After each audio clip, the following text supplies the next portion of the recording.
Eu queria te fazer duas perguntas. Uma pegando sobre essa questão do país não estar insolvente, né?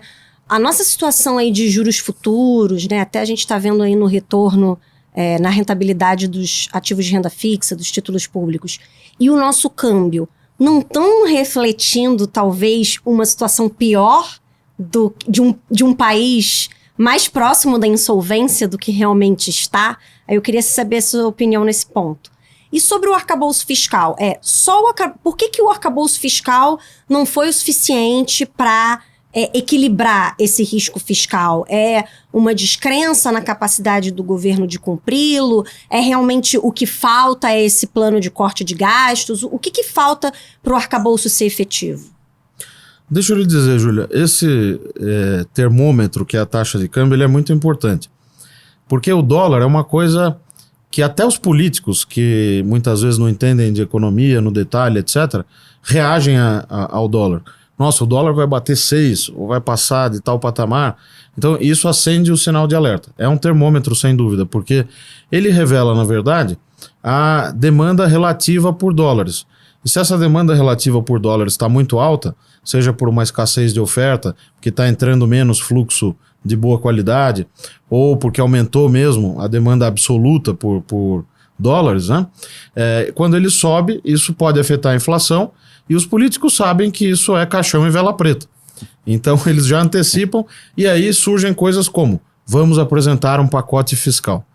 O problema disso é que é uma faca de dois gumes, porque de repente fala que vai apresentar um pacote, aí o mercado cria uma expectativa e fica cobrando o governo 24 horas por dia. Cadê o pacote?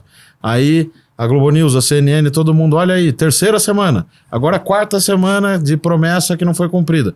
Então, claro que é bom dar a sinalização. O ministro Fernando Haddad, da Fazenda, deu uma entrevista para a Mônica Bergamo na Folha de São Paulo há alguns dias, que eu achei muito boa, porque ele reconhece, ele fala, olha, o mercado está certo que a gente precisa mexer no lado da despesa. E a gente vai fazer isso. Só que agora precisa entregar. Porque o arcabouço fiscal sozinho não faz verão. Eu posso ter a melhor regra fiscal do mundo.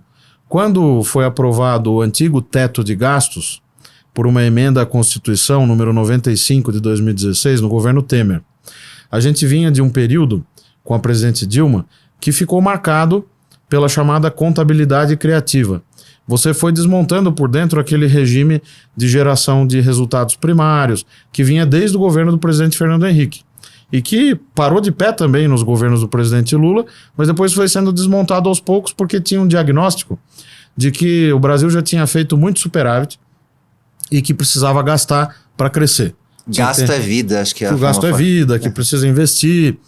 E isso não está de todo errado, porque o investimento estatal, a meu ver, é importante, senão você não puxa o setor privado.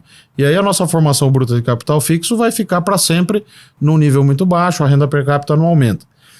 Porém, esse teto de gastos, né, ele foi visto com olhos muito positivos por parte do mercado, foi uma espécie de tapa na mesa que ajudou a organizar as expectativas, mas com o passar do tempo ele se mostrou inefetivo, ineficaz, porque precisou ser alterado pelo menos uma vez por ano, isso no governo do presidente Bolsonaro, com o ministro Paulo Guedes, que era um governo, vamos chamar de liberal na economia, né? Principalmente o ministro Paulo Guedes. E precisou alterar, porque a regra era dura demais, gerou uma expectativa muito positiva, o gasto só vai crescer pela inflação. Só que faltou combinar com os russos, né?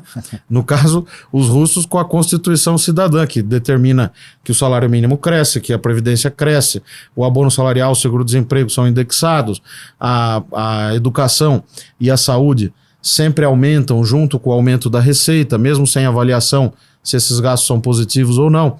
Então o arcabouço é bom, mas sozinho ele não resolve, é preciso cumprir o arcabouço.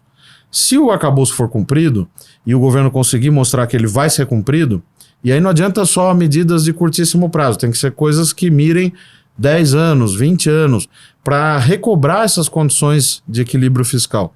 Se isso não acontecer, a gente vai ter, eventualmente, sei lá, o presidente Lula reeleito, ou outro presidente, ou outra presidente em 2027, e qual vai ser a discussão em 27? A regra fiscal que o novo governo vai querer aprovar porque o novo arcabouço não deu certo. O problema não é de regra. De regra a gente é bom, tem muita regra. Tem a lei de responsabilidade fiscal, tem a Lei Geral de Contas Públicas, que é lá do governo João Goulart, que inclusive precisava ser reformulada. Você tem um monte de regrinhas auxiliares na própria Lei de Diretrizes Orçamentárias, que é uma lei editada anualmente. Mas isso não resolve, tem que ter o compromisso político em torno da regra. E isso não é fácil, porque cortar gasto vai sempre pegar no calo de alguém. Então vamos cortar o gasto tributário. Bom, você vai mexer com a Zona Franca de Manaus? Aí os senadores do Amazonas vão dar um pulo dessa altura. Vai mexer com o Simples Nacional?